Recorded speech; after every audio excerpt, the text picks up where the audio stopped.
Powered by the Montana Television Network. This is the 10 o'clock news on Q2, Montana's news leader.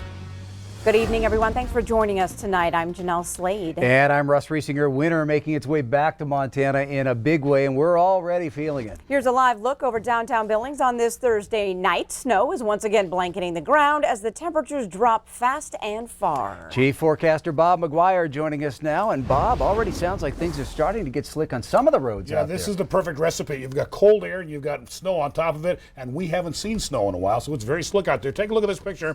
One of our engineers, Matt Johnston, got this picture. I-90 rollover. This is in Sweetgrass County. We didn't know if anybody was hurt in this particular accident, but I tell you what, we're going to see a lot of those tomorrow morning. The streets are very icy, especially on Interstate 90. Not only there, but check this out. Doppler radar shows you the snow continues to push its way into the Billings area. Right now, it looks like we're going to get a little break. It just started to pull away from us. We're expecting to see more snow, though. Look at this. We have a winter weather advisory until 9 a.m. tomorrow morning. 1 to 4 inches of snow and slick roads across much of south central Montana. In places like Sheridan, we could see maybe 4 to 8 inches of snow over there.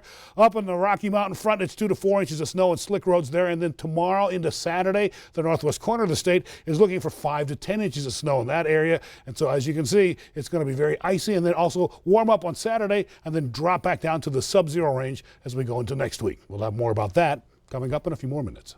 All right. Thanks so much, Bob. Well, CBS News has learned the Ukrainian jetliner that crashed outside Tehran was likely targeted by an Iranian anti-aircraft system. That information may further inflame tensions between the U.S. and Iran. Security camera video captured the flames raining down. Sources told CBS that U.S. intelligence picked up signals of a surface-to-air radar being turned on.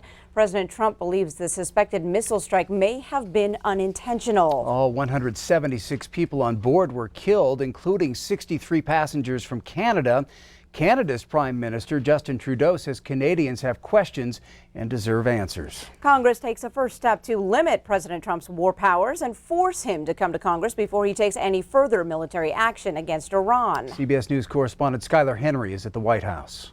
The radical left Democrats have expressed outrage over the termination of this horrible terrorist.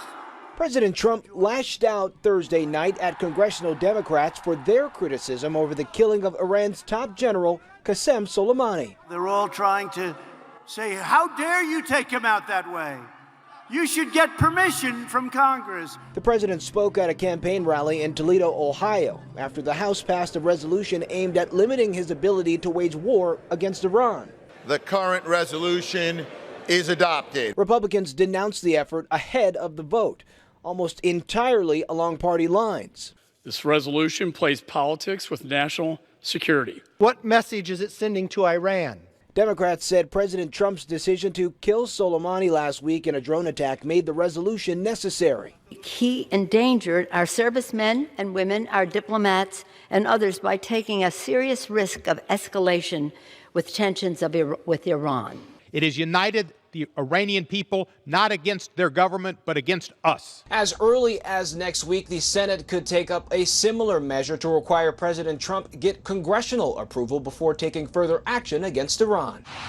Tensions with Iran appeared to ease this week after there were no casualties from retaliatory missile attacks on 2 bases housing U.S. soldiers in Iraq. But a commander for Iran's Revolutionary Guards warned that the Islamic Republic would take harsher revenge on America soon. Skylar Henry, CBS News, the White House. Now, after the House vote, the White House issued a statement saying the president has the right and duty to protect this nation and our citizens from terrorism. That's what he continues to do, and the world is safer for it. U.S. Representative Liz Cheney from Wyoming said the proposed war powers resolution emboldens Iran and weakens America. On the House floor today, the GOP Congresswoman said Qasem Soleimani, the lead architect and overseer of Iran's web and terror, is dead. This terrorist was responsible for the deaths of hundreds of American service members, the killing of an American citizen in Iraq just 2 weeks ago, and the recent assault against our embassy in Baghdad. He was engaged in planning for further deadly attacks. But the Democrats in this body are so consumed by their hatred of President Trump that they will not even stand with him in support of the killing of the world's deadliest terrorist.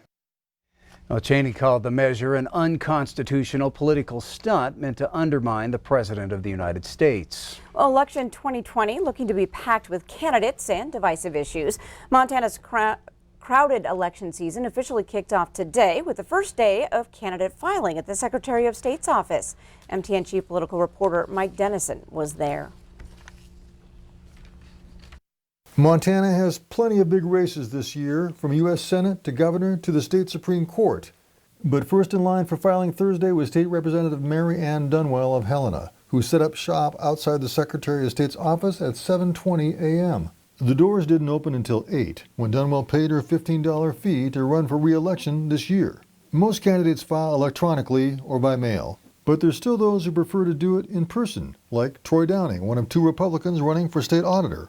I've got a guy that's working on my campaign, and he's never actually been in the Capitol building before. And he was talking about how neat it is to actually just pull up to the building and know what happens there, and the excitement of knowing that's the center. And I still have a little bit of that as well. Some high-profile statewide candidates showed up in person, like Democratic U.S. House hopeful Kathleen Williams. Williams lost a bid for Montana's only House seat in 2018, but is back again, saying she's ready to win what is now an open seat. I had a lot of independents and moderate Republicans voting for me last time and going on camera and saying it was the first time they'd ever voted for a Democrat, so we're just going to build on that. But she's not the only woman who filed for this seat Thursday. Deborah Lamb, one of 5 Republicans in the hunt, told MTN she's the grassroots candidate for the office and that a lot of Republicans would love to see her take on Williams. Democratic U.S. Senate candidate John Muse filed online from the Teamsters office in Billings, but Democratic Attorney General candidate Rafe Graybill just walked down the hallway from his office with his wife Marissa and 9-month-old daughter Genevieve. He's the chief counsel to Governor Steve Bullock and noted that a younger generation of candidates are getting into the game this year. The number of candidates in their 30s that are running for statewide office right now is, got to be a record for the state. And I think that's because everyone recognizes the stakes are so big in this election. His competitor in the Democratic primary, Kim Dudek of Missoula, also filed Thursday. No big surprises today, just a lot of candidates getting into what will be a pivotal election for Montana. And there will be many more to come before the filing deadline on March 9th, 2 months away. At the Capitol, Mike Dennison, MTN News. And Mike tells us more than 100 candidates filed for state offices today. At the Yellowstone County Courthouse, elections officials are prepping for a busy 2020 election year. Elections Administrator Brett Rutherford points out that candidates have until March 9th to file for office. For voters, he says now is the perfect time to make sure you're registered to vote. If people aren't registered, get registered now. That's all I can say. That's the big thing this year. Don't wait till election day, unless you really like to stand in a long line, because it's very different than being registered and going to the polls to vote. Well, this year, with Montana's presidential primary set for June 2nd and the general election November 2nd, polling places will again be utilized, and that means if you don't vote absentee, you will need to vote in person. Well, the Montana Supreme Court has overturned a $35 million verdict in a case accusing the Jehovah's Witnesses of negligence in failing to report sexual abuse. Now, that case stems from a 2016 lawsuit in Sanders County where members of the Thompson Falls congregation of Jehovah's Witnesses sued, saying they'd been abused by another member. The lawsuit said congregation elders had previously received reports of abuse by the man and had disciplined him within the church. A Sanders County judge ruled the Jehovah's Witnesses had failed to follow a state law requiring child abuse to be reported to authorities.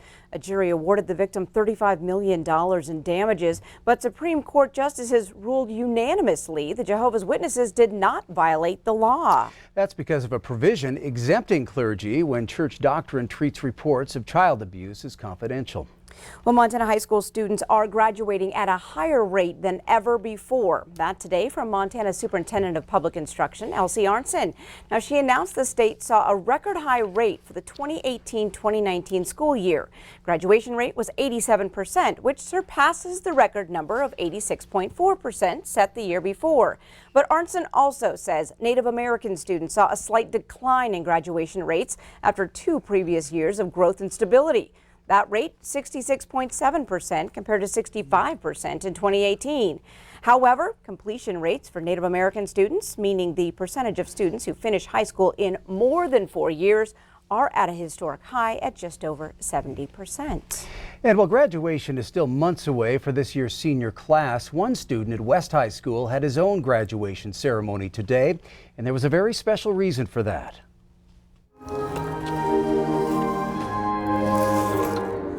It's a day that John Rain's son Blake and his ex-wife Pam were worried he might not get to see. That's them over there, walking in. A day that every proud parent looks forward to. His dad is very sick with cancer. There's no cure. His last wish was not to see anybody famous or go anywhere. He wanted to see his son graduate. As John made his way into West High School, he thought he was there to surprise his son for lunch after finals. Hey, you gonna surprise him? Yeah. All right, you ready? Not knowing that the surprise was really for him. You think you're surprising Blake? West is nice enough to have him graduate early. What?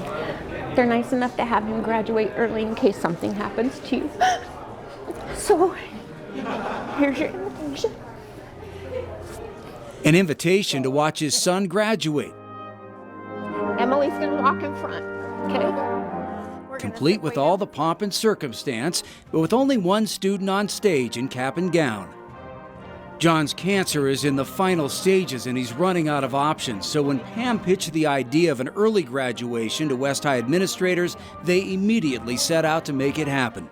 Do you see him in the door?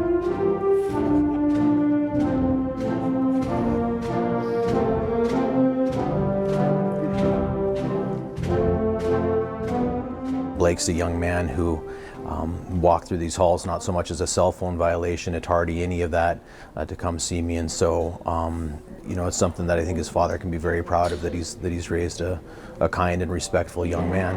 The graduation that John and his family worried he might not get to see, happening right before his eyes. Congratulations on becoming a graduate of Billings West High, class of 2020. Well, I've been telling my doctor to keep me alive for 4 months so I can go to the graduation.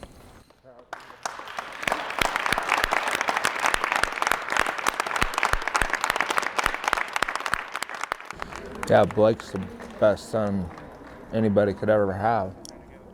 He was like 5 weeks premature, and they weren't sure he was even going to live. So he's a miracle kid. As it is. And 18 years after that, to see him standing up here. Yeah, and we go fishing and camping and all kinds of stuff together. See him stand up there and yeah, get that today. Yeah. For a father. Yeah, it's the best day of my life.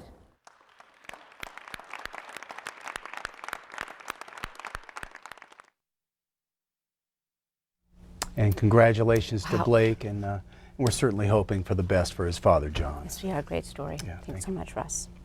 And still to come on your 10 o'clock news, cancer is never good, but there is some new hope for those that receive the scary diagnosis. And in sports, a jam-packed night of college basketball. Scott shows us if MSU is still the only perfect team left in your Big Sky women's standings. You're watching MTN News with Jeanelle Slade and Russ Riesinger, Storm Tracker weather with Bob McGuire, and sports with Scott Breen. This is the 10 o'clock news on Q2, Montana's news leader.